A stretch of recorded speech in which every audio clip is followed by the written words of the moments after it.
En Nueva York, un mural de Diego Rivera fue destruido con martillos y cinceles, simplemente porque mostraba a Lenin. Esta es la historia de cómo el arte chocó con el poder.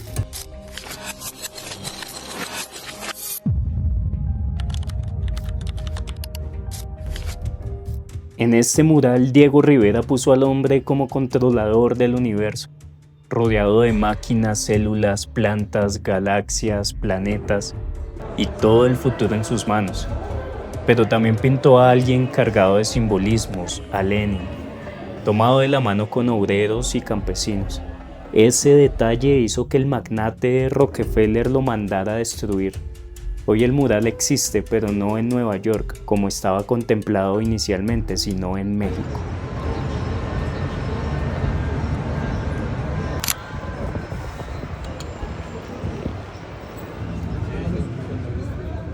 Estados Unidos estaba hundido en la peor crisis económica de su historia, la Gran Depresión.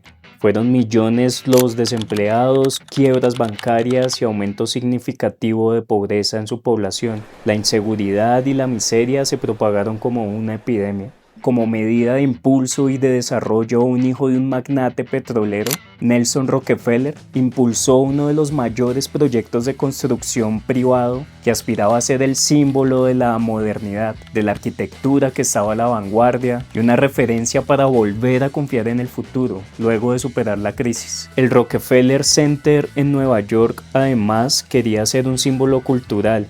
Y por esa época el artista Diego Rivera ya era muy famoso por sus murales.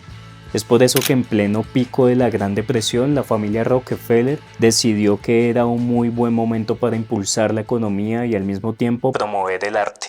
A Rivera le llegó la invitación de los gringos. Querían un mural gigante ubicado en el vestíbulo principal del edificio. De varios artistas a los que invitaron en el proyecto, solo Rivera recibió la propuesta con muy buen interés, porque vio la oportunidad de difundir un mensaje cultural, político y social a gran escala. Años atrás, en 1910, México se desangró en la Revolución. Mientras Europa se reconstruía después de la Primera Guerra Mundial y Estados Unidos entraba en su modernidad industrial, México buscaba un lenguaje visual para narrarse a sí mismo. El mural fue la respuesta, grande, público, monumental, no para unos pocos en museos privados, sino para todos, pintados en escuelas, en palacios y en edificios. ¿Por qué pintar un muro? Porque era democrático y una forma de comunicación y educación a las masas. Era transmitir ideas políticas, valores culturales, la historia de México, de una forma visual clara, directa y accesible. Como resultado de la formación artística y de sus experiencias vividas en Europa, Rivera entró al movimiento del muralismo no por casualidad. Las formas, los colores y las composiciones del arte en esa época tenían un sello elitista y no transmitía la historia ni los problemas sociales a las masas. Debido a ese fuerte impulso por educar y expresar una identidad mexicana, el ministro de Educación de México, que en su momento era Vasconcelos, le ofreció a Rivera la oportunidad de pintar murales, reconociendo su talento y su capacidad de combinar arte y mensaje social. A partir de ahí, lo demás sobre Rivera es historia. Volviendo a la propuesta de los Rockefeller a Rivera, el concepto inicial de lo que los magnates querían era expresar la modernidad, la tecnología, la ciencia, la industria, pero todo se salió de control.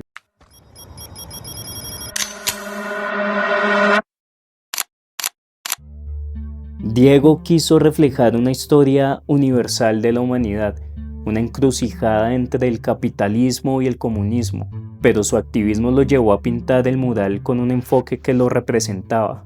Obviamente, pues eso hacen los artistas. En el desarrollo del concepto, entonces se exploró la ciencia y la tecnología, la máquina como extensión de la voluntad humana, es decir, lo que construimos refleja nuestro poder, pero también nuestros errores. Imágenes del cosmos, planetas y galaxias alrededor del hombre central, cultivos, árboles y plantas, a veces enmarcando escenas de trabajo agrícola, la historia y sociedad entre una tensionante dualidad política, en donde se incluyó líderes y símbolos comunistas y capitalistas, y referencias a desigualdad y lucha de clases. Y el hombre central, que está rodeado de figuras humanas trabajando, científicos y líderes históricos, además de la naturaleza y la tecnología. Lo que puede significar es que el hombre es el eje del tiempo y del universo, que es capaz de crear y de destruir. Para entender cómo estalló el conflicto entre Rockefeller y Diego Rivera, debemos detenernos en el retrato de Lenin. Para la élite capitalista de Nueva York era inaceptable exaltar al líder bolchevique, al hombre que estableció el primer estado socialista del mundo, en un gigantesco mural que iba a estar en un espacio principal del emblemático Rockefeller.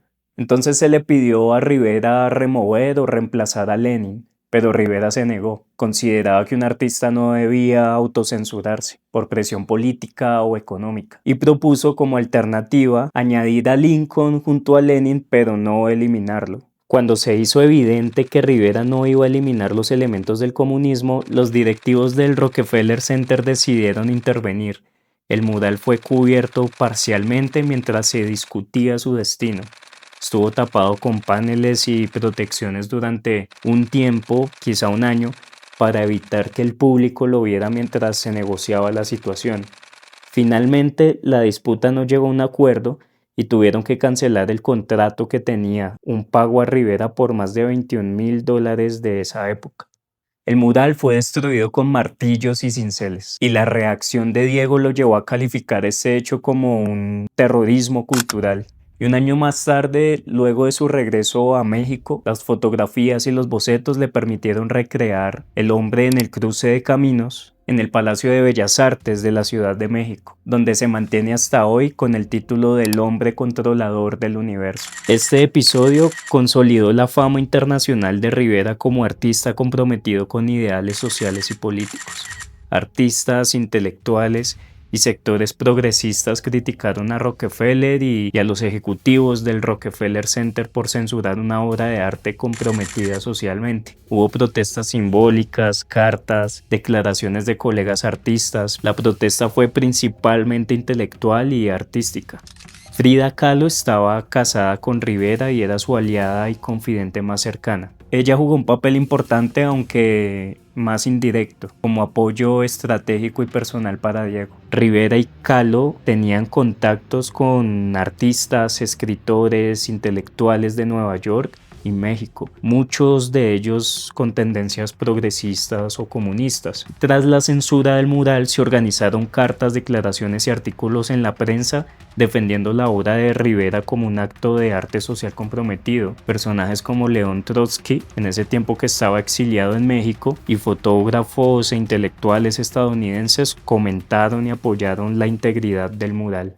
Este fue el choque sobre visiones de poder y libertad. Para los Rockefeller, el mural debía reflejar modernidad y progreso sin tocar ideologías que para ellos les resultaban incómodas, o quizás sin criticar la ideología de su misma identidad burguesa. Y para Rivera, eliminar a Lenin era ceder ante la censura y renunciar a su compromiso con la historia, con la justicia social. Ese enfrentamiento mostró que el arte no es neutral. ¿Qué pasa si nosotros los humanos jugamos a ser dioses? Al colocarnos en el centro del universo rodeados de máquinas, de ciencia, de historia, de poder, y creemos controlar la naturaleza. La realidad es que estamos sujetos a nuestras propias contradicciones. La ambición sin conciencia, el antropocentrismo y la ausencia del pensamiento crítico nos hacen ciegos ante el daño que provocamos. Nos alejan de nuestro sustento, que es nuestro planeta Tierra, y nos enfrentan inevitablemente a conflictos que no podemos ignorar. El mural nos recuerda que el poder de crear y de destruir no nos hace invencibles, nos hace responsables. Y si no tomamos esa lección en serio, basta con mirar las guerras. Nos vemos en el próximo.